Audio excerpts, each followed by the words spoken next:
choose our socks for success in all endeavors. Fortunes rises from the heel, and good luck for life. Good morning. Today is Sunday, April 6, 2025. Today in history, on this day 542 years ago, the renowned Italian painter Raphael Sanzio was born. His oeuvre includes masterpieces such as The Virgin in the Garden, The Virgin in the Chair, and Angel, among others. As a leading figure of the Renaissance, Raphael's works epitomize qualities such as tranquility, balance, harmony, symmetry, and an impeccable sense of order. He is hailed as the epitome of humanism and the Renaissance ethos. Welcome to today's Ching Chow Morning News. Let's start with political updates.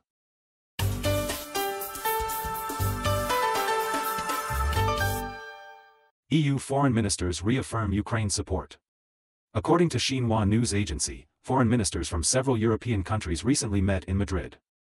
Attendees included the foreign ministers or state secretaries of Britain, France, Italy, Poland, and Spain, as well as the EU High Representative for Foreign Affairs Kallas and senior EU defense official Kubilius.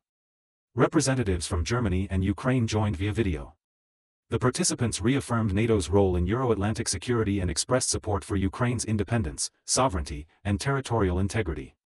They committed to providing greater support to Ukraine and increasing pressure on Russia to advance peace. The joint statement emphasized that Ukraine's future is vital to European security and called for full EU participation in peace talks.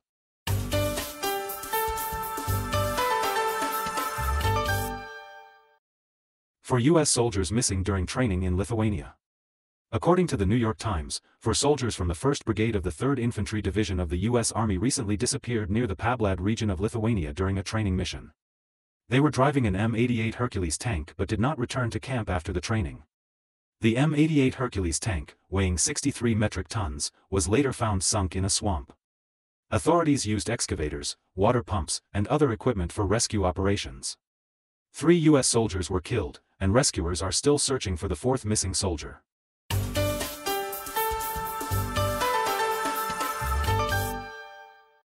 "40 gold mines discovered in northern Vietnam." According to news from Hanoi, the General Administration of Geology and Mineral Resources of Vietnam recently discovered 40 gold mines in northern Vietnam, with an estimated total reserve of nearly 30 tons. The Northwest Project survey also identified other minerals like silver, copper, and antimony. Vietnam has previously discovered about 500 gold mines, with 30 explored, totaling an estimated 300 tons of reserves. Most deposits are in the northern mountainous areas, with some in the central region. The General Administration of Geology and Mineral Resources stated that recent survey data, including maps, results, and mine information, has been digitized and integrated into a central database for fast queries, sharing, and online connection, creating a national digital geological database. OpenAI completes $40 billion funding round.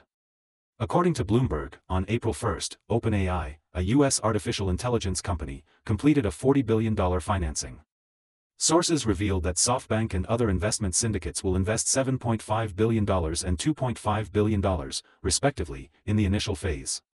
A second phase of $30 billion is expected before the end of 2025, with SoftBank and the syndicate contributing $22.5 billion and $7.5 billion, respectively. Research company PitchBook stated that OpenAI's fundraising amount is unprecedented, with its valuation nearly doubling from $157 billion in October last year to 300 billion yuan. OpenAI CEO Altman said the investment will drive the development of cutting-edge technology and enhance artificial intelligence's role in daily life.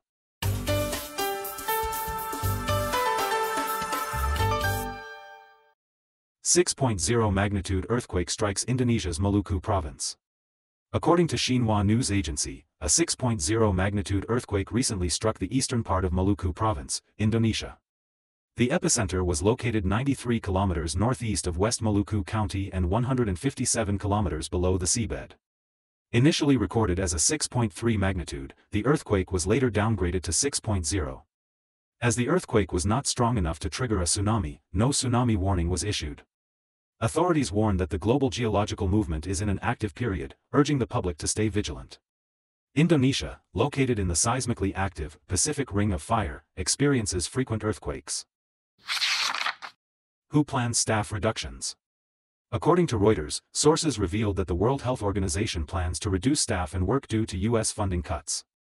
U.S. President Trump announced the U.S. withdrawal from the WHO in January, citing the organization's mishandling of the coronavirus pandemic and other international health crises. The U.S. is the largest funder of the WHO, contributing about 18% of its total funds.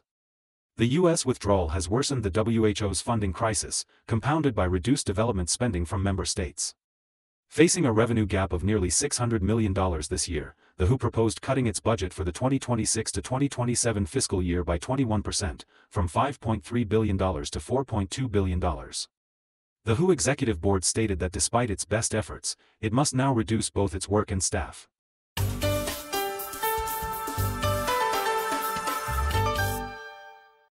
Fungi may pose new risk for cavities. According to Xinhua News Agency, a new study in Japan found that the common fungus Candida albicans in the oral cavity, like other pathogens causing tooth decay, can use sugar to produce acid in an oxygen-deficient environment. Unlike bacteria, the acid production process of Candida albicans is nearly unaffected by fluoride. Traditional tooth decay prevention primarily uses fluoride to inhibit bacterial acid production. This study suggests that fungi may be a new risk factor for tooth decay, and future prevention research should also consider oral microbiota, including Candida albicans. According to the Wall Street Journal, rapeseed meal futures have recently fallen sharply after volatility. The 2505 contract dropped to 2,520 yuan per ton, an 8% decrease from its high in early March. That's all for today's Qing Chao Morning News. Thanks for watching. Join us at the same time tomorrow.